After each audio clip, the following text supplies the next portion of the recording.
मंदिर भी बन रहा है और भारत मिडिल ईस्ट कॉरिडोर भी बन रहा है और अबू धाबी में भी मंदिर बन रहा है और 4 मुस्लिम देशों ने सर्वोच्च नागरिक सम्मान मोदी जी को दिया हुआ है। इसलिए मैं कहना चाहता हूं सर, मर्ज हो तो उसका इलाज किया जा सकता है। जैसे हमारे यहां वैद धन्वंतर माने गए हैं, इस्लामी अकीदे में वैद हकीम लुकमान माने गए, तो कहा गया है उनके लिए कि इसमें क्या रखा है, देखे है जो तू आन के पास, बदगुमा वहम की दारू नहीं लुकमान के पास। यानी मर्ज का इलाज है पर वहम का इलाज तो हकीम लुकमान भी नहीं कर सकते जो आपने पाल कर रखा है। मैं कहना चाहता हूं, हम किन मुसलमानों की बात करते हैं? आप गंगा जमुनी तहजीब की बात करते हैं। सर, दारा शिकोह औरंगजेब का बड़ा भाई था, उसने उपनिषदों का अध्ययन किया, संस्कृत में अनुवाद कराया और नाम रखा सिर्रा अकबर, यानी वर्ड्स ऑफ गॉड। मैंने किसी को दारा शिकोह की जयंती मनाते हुए नहीं देखा।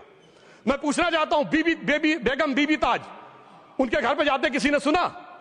सर ये बताइए, आलम शेख, इतने बड़े कृष्ण भक्त के कवि, किसी ने सुना उनके घर पे जाते हुए? मलिक मोहम्मद जायसी, जिन्होंने पद्मावत लिखा, उत्तर प्रदेश के रहने वाले, उनके घर पे कोई गया? ये बताइए, ब्रिगेडियर मोहम्मद उस्मान के घर पे कौन गया? आजमगढ़ में, गाजीपुर के रहने वाले थे, आज तक जाने वालों में नहीं दिखे। और मैं सर बताना चाहता हूं एक और बात, सर एक सैयद इब्राहिम रसखान हुए हैं, बहुत बड़े कृष्ण भक्त के कवि। सर जिन्होंने क्या लिखा, उन्होंने कहा मेरा अगला जन्म हो तो भी मैं कृष्ण भक्ति बनना चाहूंगा, मनुष्य बनूं तो ग्वाल बाले के रूप में और पशु बनूं तो गाय के रूप में। उन्होंने कहा मानुष हो तो वही रसखान, बसों ब्रज गोकुल गांव के ग्वारन, जो पशु हो तो कहा बस मेरो चरो नित नंद की धेनु मजारन। सर उन्होंने कहा गायों के बीच में नंद बाबा की गायों में जन्म लेना चाहूंगा। मगर सर आज एक ऐसे नेता आए हैं इस देश में जिनको गायों से बदबू आने लगी है, तो उनके लिए मुझे मेरे मन में भाव आता है सर कि श्री रामचंद्र कह गए सिया से, ऐसा कलयुग आएगा, गोपालक श्री यदुवर कुल में एक ऐसा नेता आएगा जिसे बकरे कटने में खुशबू मिलेगी, गौ माता में बदबू पाएगा। रामचंद्र कह गए सिया से, कैसा कलयुग आएगा। अब सर मैं एक और बात भी कहना चाहता हूं, हम किनको मानते हैं? सर नजीर अकबराबादी को सुनिए, कृष्ण भक्त के लिए क्या कहा। सर मैं एक बोलना चाहता हूं, बुल्ले शाह ने क्या कहा? बुल्ले शाह ने कहा, अभी होली गुजरी है, उसने कहा था आज होली खेलूंगी मैं, कर बिस्मिल्लाह।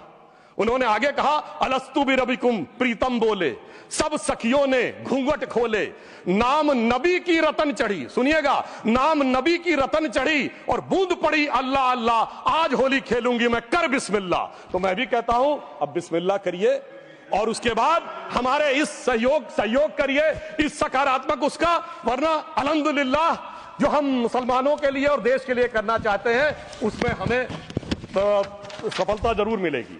अंत में मैं सिर्फ ये कहना चाहता हूं सर, तमाम प्रकार की बातें यहां पर हुई, सकारात्मक और नकारात्मक, मगर अफसोस की बात यह है कि 1913 के वक्फ वाल औलाद से लेके 2013 के वक्फ वाल औलाद तक इनकी फितरत नहीं बढ़ती, क्योंकि सर ये तो पार्टियां ही अल औलाद हैं, तो इनको तो उससे बहुत ज्यादा वो होगी। पर मैं सिर्फ अंत में कहना चाहता हूं सर, अपनी सोच बदलिए। आप जिस कश्ती पे सवार होकर इस दरिया को पार करने की कोशिश कर रहे हैं, पिछले 75 साल में नहीं कर पा रहे हैं, 10-12 साल में बहुत हिचकोले खा रहे हैं, तो कश्ती और रास्ता बदलिए। तो इनके लिए अंत में एक पंक्ति कहते हुए बात समाप्त करना चाहूंगा कि इन्होंने कश्ती भी नहीं बदली, दरिया भी नहीं बदला, पर इन डूबने वालों का जज्बा भी नहीं बदला, पर है शौक के सफर ऐसा, एक उम्र हुई हमने, मंजिल भी नहीं पाई, रास्ता भी नहीं बदला। अब अगर नई मंजिल पानी है, नई मंजिल की नई सुबह देखनी है, तो मैं कहना चाहता हूं आइए सबको साथ लेकर चलिए। और एक ऐसा वक्त आया है जब मैं जो हमारे किरण रिजिजू जी ने कहा था कि मैंने एक शम्मा जलाई हवाओं के खिलाफ, तो मैं प्रधानमंत्री मोदी जी की तरफ से कहता हूं कि हमें इल्जाम मत दीजिए, बहुत अफसोस होता है, हमें इल्जाम मत दीजिए, बहुत अफसोस होता है। बड़ी तरकीब से कश्ती यहां तक लेके आए हैं और बदल देते हैं हम दरिया की लहरें अपनी हिम्मत से, आंधियों में भी अक्सर चिराग हमने जलाए हैं। धन्यवाद।